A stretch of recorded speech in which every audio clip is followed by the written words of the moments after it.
बहुत समय पहले की बात है।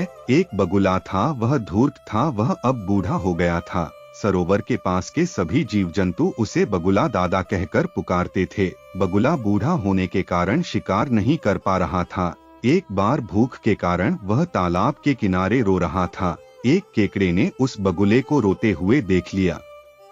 केकड़ा बगुले के पास आया और उससे पूछने लगा, दादा बगुला, क्या बात है? आप बड़े परेशान लग रहे हो और रो भी रहे हो। बगुला अगर केकड़े को सच बतला देता तो सरोवर के सारे जीव बगुले का मजाक बना लेते। धूर्त बगुले के दिमाग में एक योजना आई। उसने तत्काल केकड़े को उत्तर दिया, क्या बतलाऊं केकड़े भाई, मुझे अभी अभी एक बहुत बड़े ज्योतिषी मिले थे। वो मुझसे कहने लगे कि आने वाले 2 वर्ष के लिए इस क्षेत्र में अकाल पड़ेगा। उसमें यहाँ के सभी जीव जंतुओं को खाने के लाले पड़ जाएंगे और यह तालाब भी सूख जाएगा। मैं तो उड़कर कहीं और चला जाऊंगा, परंतु इस तालाब के सभी जीव जंतु और मछलियों का क्या होगा? यही सोचकर मैं रो रहा हूँ। केकड़ा डर कर बोला, बगुला दादा, आप तो सच कह रहे हैं। इस सरोवर में तो बहुत कम पानी है, यह तो जल्द ही समाप्त हो जाएगा। आप तो बहुत बुजुर्ग और अनुभवी हो, आपने पहले भी इस तरह की मुसीबतों का सामना किया होगा। अब आप ही बतलाओ क्या करना चाहिए।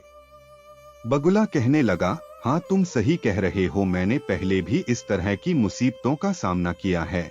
मैं तो उड़कर कहीं दूसरे देश चला जाऊंगा, परंतु मुझे चिंता इस सरोवर में रहने वाले जीवों की है, जो हमेशा दुख सुख में मेरे साथ रहे। उन्हें मुसीबत के समय छोड़कर कैसे चला जाऊं?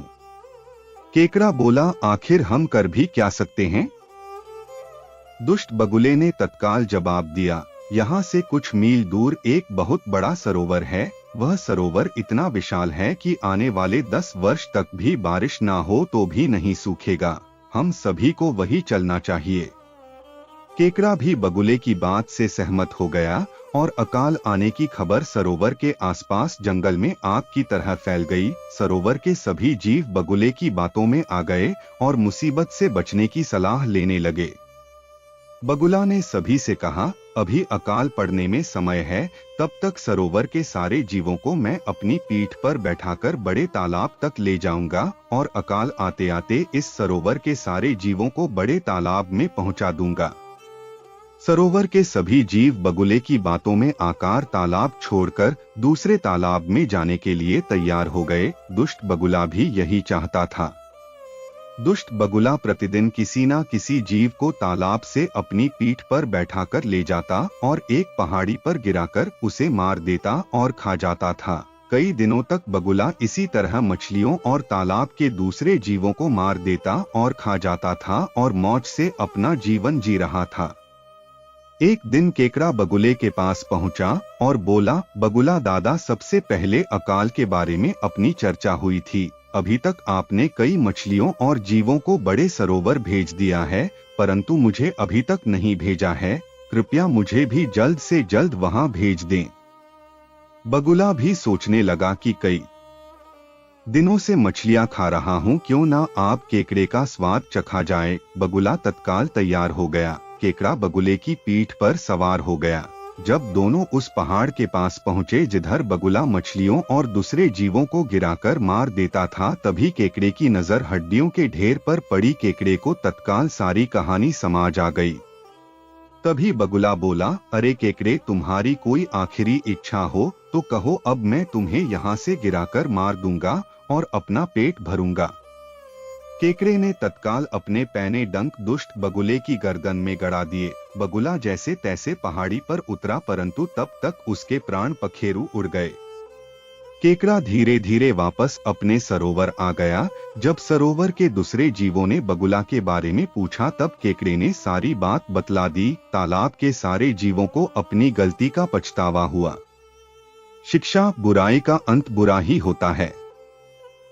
एक जंगल में बंदरों का एक झुंड रहता था। ठंडी के दिनों में बर्फबारी हो रही थी। सर्दी में कारण बंदर ठिठुर रहे थे। सर्दी से उनका बुरा हाल हो रहा था। इसी मौसम में एक पेड़ पर अंगारों की तरह लाल रंग के फल लग रहे थे। कई बंदर उन फलों को आग के फल समझ रहे थे और उन्हें फूंक मार मार कर सुलगाने का प्रयास कर रहे थे। उसी पेड़ पर एक चिड़िया रहती थी जो बंदरों की हरकतें देखकर हंस रही थी। चिड़िया ने कहा, अरे बंदरों, तुम ये क्या कर रहे हो? इन फलों को आग समझकर उसे सुलगाने का प्रयास कर रहे हो। इन फलों से तुम्हारी ठंड नहीं भागने वाली। अगर तुम्हें ठंड से बचना है तो गुफाओं में चले जाओ, वहां ठंडी हवा नहीं पहुंचती। चिड़िया की बात एक बूढ़ा बंदर सुन रहा था। बूढ़ा बंदर चिड़िया से बोला, अरे चिड़िया, ये मूर्ख हैं, इन्हें समझाने का कोई मतलब नहीं है। ये तुम्हारी बात तो मानेंगे नहीं, उल्टा तुम्हें ही नुकसान पहुंचा देंगे।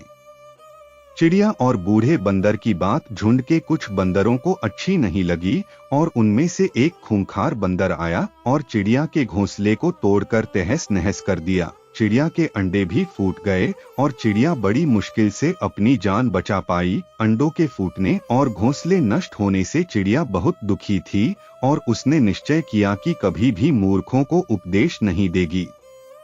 शिक्षा। मूर्ख बंदर और चिड़िया की कहानी से हमें शिक्षा मिलती है कि मूर्खों को कभी उपदेश नहीं देना चाहिए।